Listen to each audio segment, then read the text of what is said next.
এত সুন্দর মিষ্টি একটা সকালে তোমাদের সকলকে জানাই সুপ্রভাত। কেমন আছো তোমরা সবাই? আমাদের গল্পকথার নতুন একটি ভিডিওতে তোমাদেরকে জানাই অনেক স্বাগতম। আশা করছি সবাই খুব ভালো আছো আর সুস্থ আছো, আর আমাদের দিনগুলো বেশ ভালো কাটছে। আর আজকের দিনটা হচ্ছে শনিবার, আর এখন মোটামুটি ঘড়ির কাঁটায় বাজে ওই সকালে 7:15 মতো হবে। তবে চলো তোমাদেরকে সাথে নিয়ে আজকে একটা নতুন ব্লগ এখান থেকেই শুরু করে দিলাম। আশা করছি আজকের ভিডিওটাও তোমাদের ভীষণ ভালো লাগবে। আজকে দেখো সকাল সকালই উঠেই আগে জামা কাপড়গুলো কেচে দিয়েছিলাম, দিয়ে এই যে এখন ছাদে মেলতে চলে এসেছি। আর দেখেছো ছাদে আজকে কী পরিমাণ হাওয়া দিচ্ছে। তবে জানো তো প্রত্যেক দিনই সকালবেলা উঠে ভাবি যে এত সুন্দর হাওয়া দিচ্ছে, তাহলে হয়তো পরের দিকে বৃষ্টি হতে পারে আর কি বিকেলের দিকে, কিন্তু দেখা যায় সেই আশাটাই একদম জল ঢেলে যায়, একদম সেটা নিরাশায় পরিপূর্ণ হয়ে যায়। আর জানো তো গরমের মধ্যে কাজ করতে এতটাই কষ্ট হচ্ছে যে সকাল সকাল উঠেই না আর ভিডিও শুরু করতে পারছি না।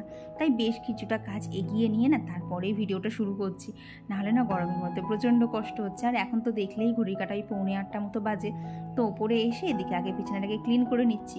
আর কি বলো তো, তোমাদের সাথে তো আগেও শেয়ার করেছি যে যতক্ষণ না বিছানাটাকে আমি টান করতে পারি আমার যেন কেমন একটা অস্বস্তি লাগে, মনে হয় যেন আমার ঘরের কাজ কিছু এখনও হয়নি, সে যতই আমি অনেকটাই এগিয়ে ফেলি। তো এদিকে দেখো এখন ঘরটা ঝাড় দিয়ে নিচ্ছি, কারণ বেশি রোদ হওয়ার আগে আর ঘরটা খুব বেশি গরম হওয়ার আগে আমাকে কিন্তু ঘরটা ভালোভাবে ঝাড় দেওয়ার পর ওইদিকে বিছানার চাদরটাকে ভিজিয়ে টাঙিয়ে দিতে হবে।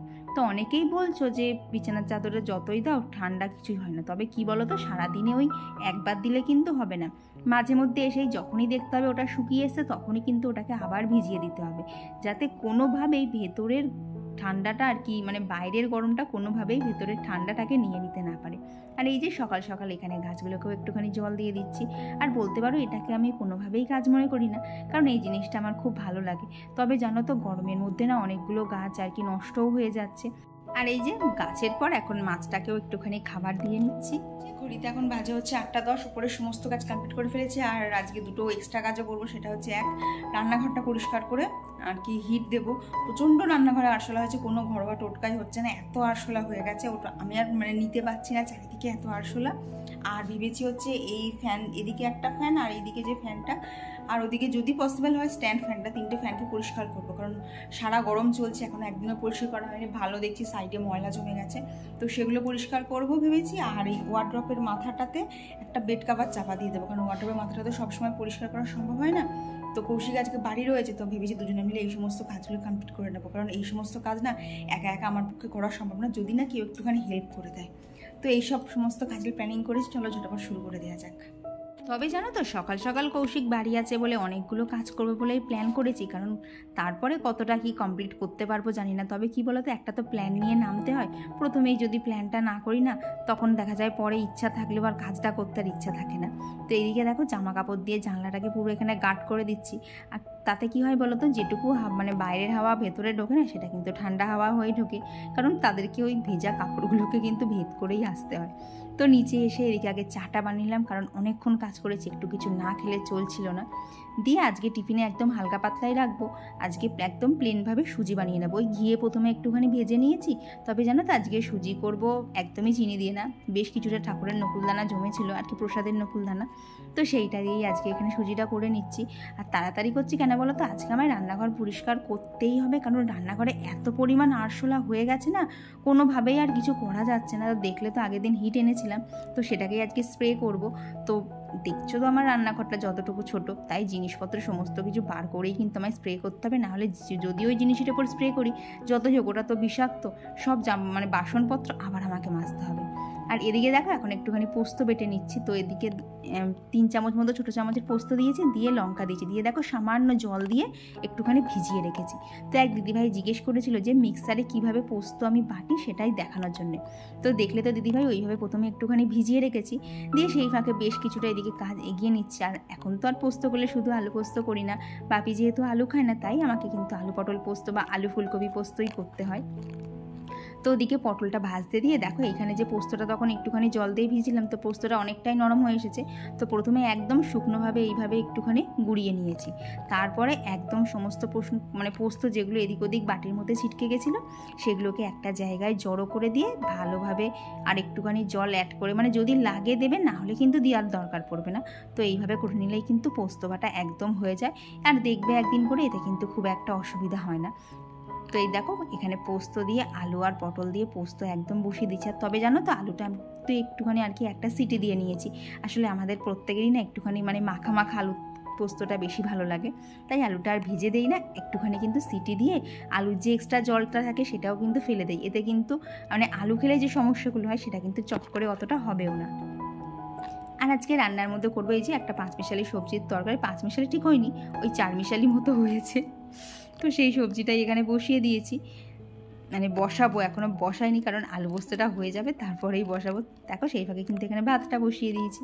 আর সত্যি কথা বলতে কী বলো তো বন্ধুরা, যা গরম পড়েছে না, এই গরমের মধ্যে ভয়েস ওভার দিতে গেলেও কিন্তু প্রচণ্ড কষ্ট হচ্ছে।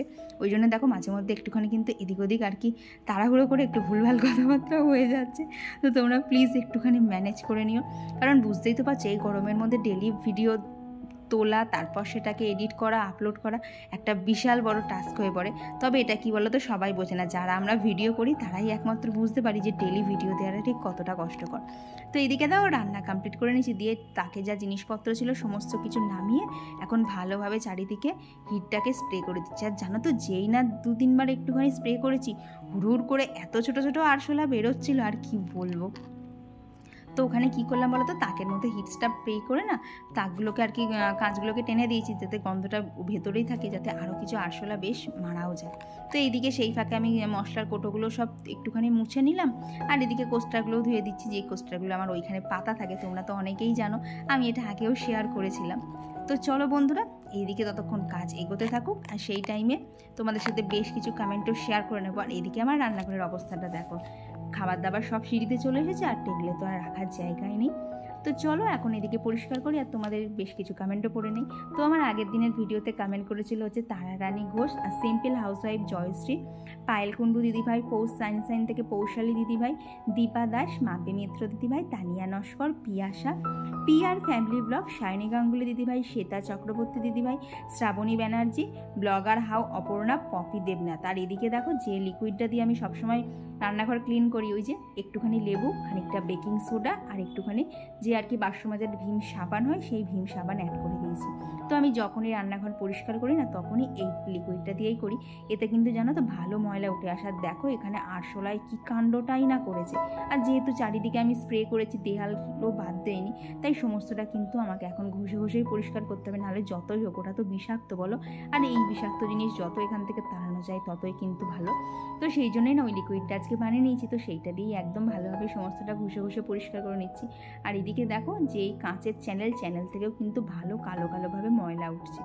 আর এইদিকেও একদম ভেতর দিকে একটা কাপড় ঢুকিয়ে দিয়েছি, দিয়ে বেশ ভালোভাবে পরিষ্কার করে নিচ্ছি। দেখো একদম ওপর থেকে নিচ। তো আমার রান্নাঘরটা খুব একটা বেশি সুন্দর দেখতে না হলেও তবে যেটুকু আছে সেটুকুকেই আমি সুন্দর রাখার চেষ্টা করি, কারণ এই ছোট্ট রান্নাঘরটায় তোমরা অনেকেই খুঁত পাবে। তবে কি বলো তো, আমার এই রান্নাঘরটায় চারিদিকেই মায়ের হাতের ছোঁয়া আছে, তো আমার কোনো কিছুই মনে হয় না, যেটুকু আছে সেটুকুকেই আমি গুছিয়ে রাখার চেষ্টা করি।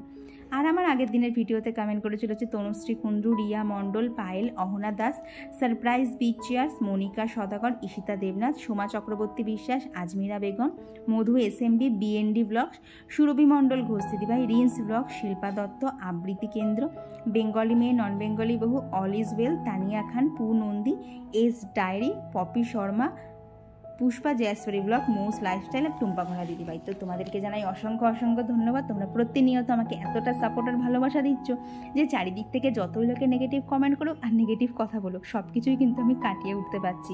কারণ আমাকে মোটিভেট করার জন্য আমার এমন অনেক বন্ধু ইউটিউবে আছে যারা কিন্তু প্রতিনিয়ত আমাকে সাপোর্ট করে যাচ্ছে। শুধু একটা অনুরোধ, তোমরা এইভাবেই আমার পাশে থেকো যাতে আমি সব বাধা বিপত্তি কাটিয়ে উঠতে পারি। আর এদিকে দেখো রান্নাঘর কিন্তু ভালোভাবে চারিদিক দিয়ে মুছে নিয়েছি, এখন একটুখানি কলিন দিয়ে কাঁচ কটাও পরিষ্কার করে নিচ্ছি। তো এক দিদিভাই আমাকে বলেছিল যে ডাইরেক্ট কাঁচের মধ্যে কলিন না দিতে। তবে কী বলতো দিদিভাই, তুমি যতক্ষণে কমেন্টটা করেছো আমার এই ভিডিওটা শ্যুট করা হয়ে গেছিলো, তো এইবারে তো ভুল হয়ে গেছে, নেক্সট টাইম থেকে অবশ্যই খেয়াল রাখবো। আর এক দিদিভাই আমাকে বলেছিল যে কলিন দিয়ে মুছলেই ঝাপসা হয়ে যায়। তো দিদিভাই তুমি হয়তো ধুলোর মধ্যেই কলিনটা দিয়ে ফেলেছো। তো কলিন দিয়ে মোছার আগে না চারিদিকে যদি ধুলো থাকে, ধুলোটা একটা শুকনো কাপড় দিয়ে মুছে তারপরে কলিন দিয়ে মুছো, তাহলে কিন্তু আশা করছি এরকম সমস্যাটা আর হবে না। তো এই দেখো এখানে আমার রান্নাঘর কিন্তু ভালোভাবে ক্লিন করা হয়ে গেছে। আর অনেকেই বলো আমার এই ছোট্ট কিচেনটার একটা ট্যুর দিতে, তো কিচেনটা এতটাই ছোট যে সেইভাবে ট্যুর দেওয়া সম্ভব না, কারণ এখানে স্ট্যান্ড বলো বা ফোন বলো ঠিকঠাক করে নিয়ে কিন্তু ঘোরাঘুরিও করা যায় না।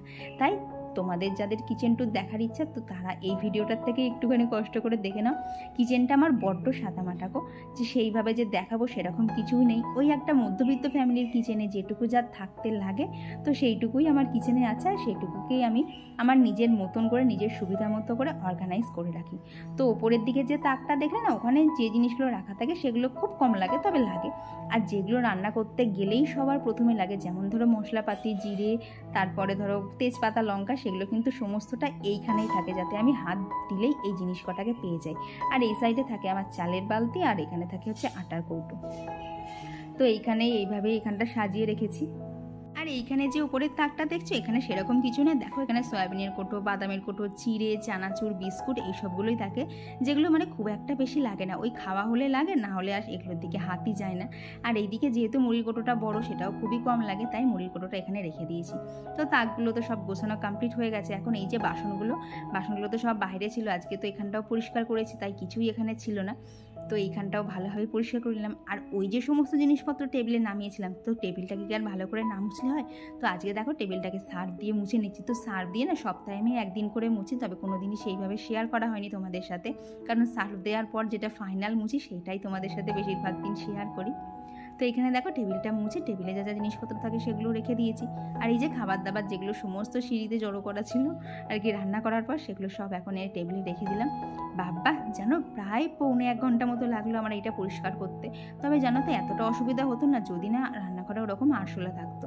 আর যেই না হিটটা স্প্রে করেছি, এমনভাবে আরশোলাগুলো এদিক থেকে ওদিক দৌড়াদৌড়ি করছে। আমি তো মাঝখানে জানো রান্নাঘরের দরজাটাই বন্ধ করে দিয়েছিলাম। যতই হোক দেখবে আরশোলা কিন্তু গায়ের মধ্যে উঠলেই গায়ের মধ্যে কেমন যেন একটা হয়। তো এই যে রান্নাঘর এখন মুছে নিচ্ছি, সমস্তটাই হয়ে গেছে। তবে জানো তো এর আগে একবার মুছেওছিলাম, কারণ ওই যে হিটটা স্প্রে করেছিলাম না, মেঝের মধ্যে না কেমন যেন চ্যাট করছিল। আর ওর উপর দিয়ে তো আমি হাঁটতেই পারবো না কোনো মতে। তো এই দেখো এখানে কিন্তু আমার কিচেনটাকে আমি খুব ভালোভাবে পরিষ্কার করে একদম সুন্দরভাবে সাজিয়ে নিয়েছি। যদিও বললাম না আমার কিচেনটা বড্ড সাদামাটাকো, তবুও অর্গানাইজটা কেমন লাগলো তোমরা অবশ্যই কিন্তু জানিও। তো এই তাকটাকে আমি আমার মনের মতো করে যেটুকু জায়গা পেয়েছি সেটুকুর মধ্যেই সাজানোর চেষ্টা করেছি। তো চলো বন্ধুরা, আজকের ভিডিওটা এখানেই রাখছি। ভিডিওটা ভালো লেগে থাকলে অবশ্যই একটা লাইক, একটা কমেন্ট করে দিও। আর আজকে শনিবারের একদম সিম্পল মেনে বিউলির ডাল, তার সাথে রয়েছে আলু পটল পোস্ত আর একটা ওই সবজির তরকারি। চলো তবে আজকের টাটা, দেখা হচ্ছে খুব তাড়াতাড়ি আবার পরবর্তী ব্লগে।